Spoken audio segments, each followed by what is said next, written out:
இன்னைக்கு காலையிலேயே நம்ம இந்தியனுக்கு வந்த 3 மிகப்பெரிய நல்ல குட் நியூஸ். ஸோ இதன் காரணமாக பிளேயிங் 11 நம்ம இந்தியா விளையாட போகிற அந்த பிளேயிங் 11ல் யாருமே எதிர்பார்க்காத மிகப்பெரிய மாற்றம்.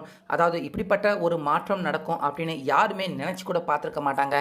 அப்படிப்பட்ட ஒரு மாற்றத்தை இன்னைக்கு பிளேயிங் 11ல் நம்ம இந்திய அணி யாரும் எதிர்பார்க்காத அந்த ட்விஸ்ட் அண்ட் டேர்னை கொடுத்துருக்காங்க. ஸோ இதோட சேர்த்து அடுத்துன்னு இந்தியனுக்கு மொத்தம் இன்னைக்கு நடக்க போகிற இந்த முக்கியமான மேட்ச்சில் 3 நல்ல விஷயங்கள், 3 நல்ல அம்சங்கள், இந்தியா அபார வெற்றி, மிகப்பெரிய ரன் ரேட் வித்தியாசத்தில் ஜெயிக்கிறதுக்கு 3 நல்ல விஷயங்கள் நம்ம இந்தியாவுக்கு இப்போ கூடி வந்திருக்கு.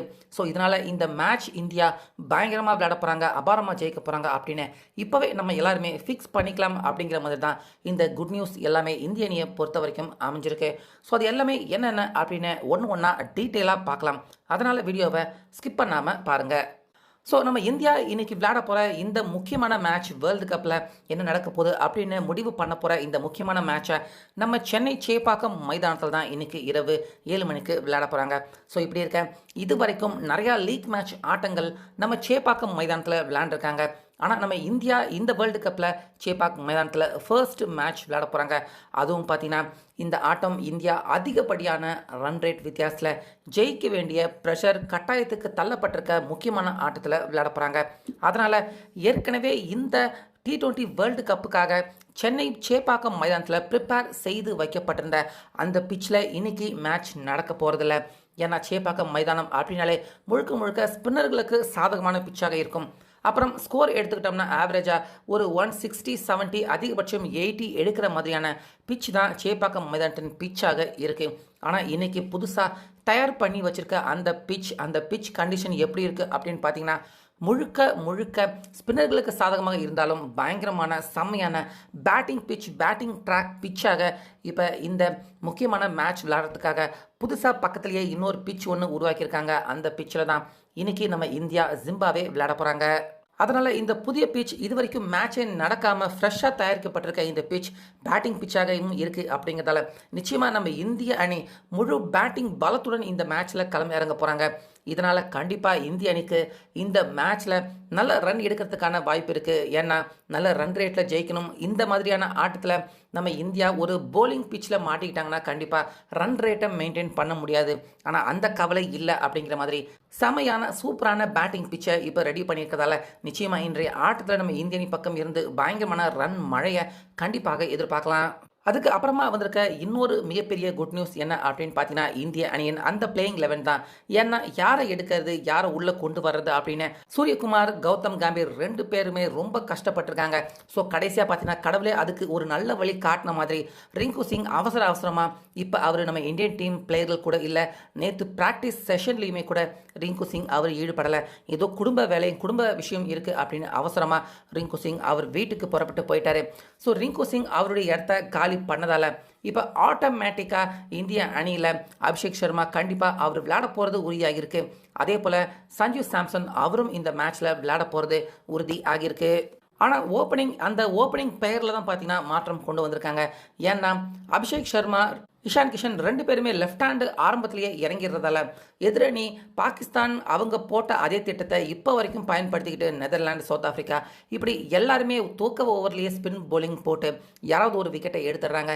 இந்தியாவுக்கு ரொம்ப பெரிய பின்னடைவாகவும் அது ரன் எடுக்கிறதுல உயர்த்துறதுல சிரமம் ஏற்படுது. அதனால் இப்போ என்ன பண்ணியிருக்காங்க அப்படின்னா சஞ்சு சாம்சன், அபிஷேக் சர்மா 2 பேருமே ஓப்பனர்களாக இறங்க போகிறாங்க. 3வது இடத்துல தான் இஷான் கிஷன் அவரே வரப்போகிறாரு. 4வது இடத்துல சூரியகுமார். அதே போல் திலக் வர்மா அவர் கூட பிளேயிங் 11ல் இருக்காரு. ஆனால் திலக் வர்மா 3வது மற்றும் 4வது இடத்துல இறங்காமல் 5வது இடத்துல திலக் இறங்க போகிறாரு. 6வது இடத்துல சிவம் துபே, 7வது இடத்துல ஹர்திக் பாண்டியா, 8வது இடத்துல வாஷிங்டன் சுந்தர் அவருடைய இடத்துல அக்ஷர் பட்டேல், அப்புறம் 9வது ஜஸ்பிரீத் பும்ரா, 10வது ஹர்ஷ்தீப் சிங், கடைசி பிளேயராக நம்ம தமிழக பிளேயர் வருண் சக்கரவர்த்தி. ஸோ இந்த ஸ்ட்ராங்கான பலமான மிகப்பெரிய வலுவான அணியோடு தான் இப்போ இன்னைக்கு நம்ம இந்திய அணி சேப்பாக் மைதானத்தில் ஜிம்பாவே அணியை எதிர்த்து விளையாட போகிறாங்க. முக்கியமாக ரிங்கு சிங் அவர் நீக்கில் அவராகவே அவங்க வீட்டுக்கு புறப்பட்டு போயிட்டார். அப்படிங்கிறதால இப்போ இருக்கிற பிளேயர்களை வச்சு இந்த வலுவான பிளேயிங் 11 தற்போது இன்னைக்கு ஜிம்பாவே அணிக்கு எதாவது தயார் பண்ணியிருக்காங்க. ஸோ இது கூட சேர்த்து இன்னொரு முக்கியமான குட் நியூஸ் ஒன்றும் பார்த்தீங்கன்னா இந்தியன் டீமுக்கு கிடச்சிருக்கு. ஸோ அந்த குட் நியூஸ் நம்ம இந்திய அணியை பற்றி கிடையாது, ஜிம்பாவே அணியை பற்றி. அதாவது ஜிம்பாவே அணியின் கேப்டன் யார் அப்படிங்கிறது நம்ம எல்லாருக்குமே தெரியும், ராசா. ஸோ அவர் கடந்த ஆட்டம் பார்த்தீங்கன்னா வெஸ்ட் இண்டீஸ் அணிக்கு எதிராக விளையாண்டுட்டு இருக்கப்ப பந்து போட்டு அடித்த பந்து அப்படியே நேராக திரும்பி வந்த பந்தை கேட்சை பிடிக்கணும் அப்படின்னு ட்ரை பண்ணி கையில் அடிபட்டுக்கிட்டு ரொம்ப பெரிய அளவில் இன்ஜூர் ஆகியிருந்தார். மேட்ச் நடக்கிறப்பவே ராசா ரொம்பவே கஷ்டப்பட்டிருந்தார் இதுக்கு முன்னாடி வெஸ்ட் இண்டீஸுக்கு எதிராக விளையாண்டுருந்தப்ப. ஸோ அந்த இன்ஜூர் பார்த்தீங்கன்னா இன்னுமுமே ராசா அவருக்கு இன்னும் முழுசாக குணம் அடையாமல் அவர் கொஞ்சம் தடுமாற்றத்துடன் தான் இருக்கார் ராசா. அதனால் அவர் இன்ஜூர் வலி இருக்குது, அதோட விளையாடுவாரா அப்படின்னு தெரியல. ஆனால் ராசா அவர் 100% அவர் ஃபிட்டாக இல்லை. அவர் தன்னுடைய வலியை பொறுத்துக்கிட்டு இன்றைக்கி மேட்ச் விளையாடலாம், இல்லை வலி அதிகமாக இருக்குது நான் வெளியேறிக்கிறேன் அப்படின்னு விளையாடாமல் கூட இருக்கலாம். ஸோ எது எப்படி இருந்தாலும் ராசா அவரால் பந்து போடவோ இல்லை நல்ல பேட்டிங் பண்ணவோ நிச்சயமாக இன்றைய ஆட்டத்தில் இந்தியாவுக்கு எதிராக முடியாது.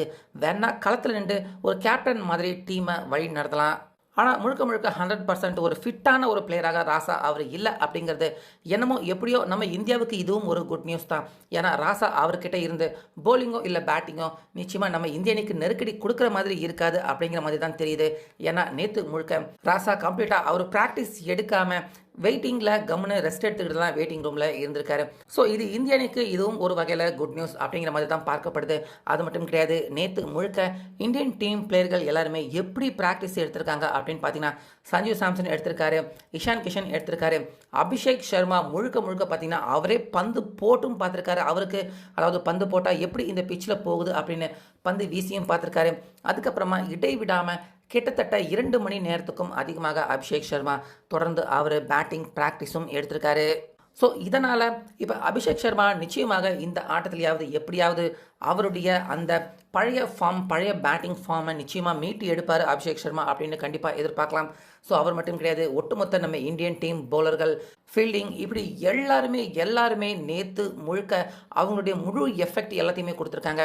இந்த ஆட்டத்தில் எப்படியாவது ஜெயிக்கணும், நல்ல ரன் ரேட்டில் ஜெயிக்கணும்.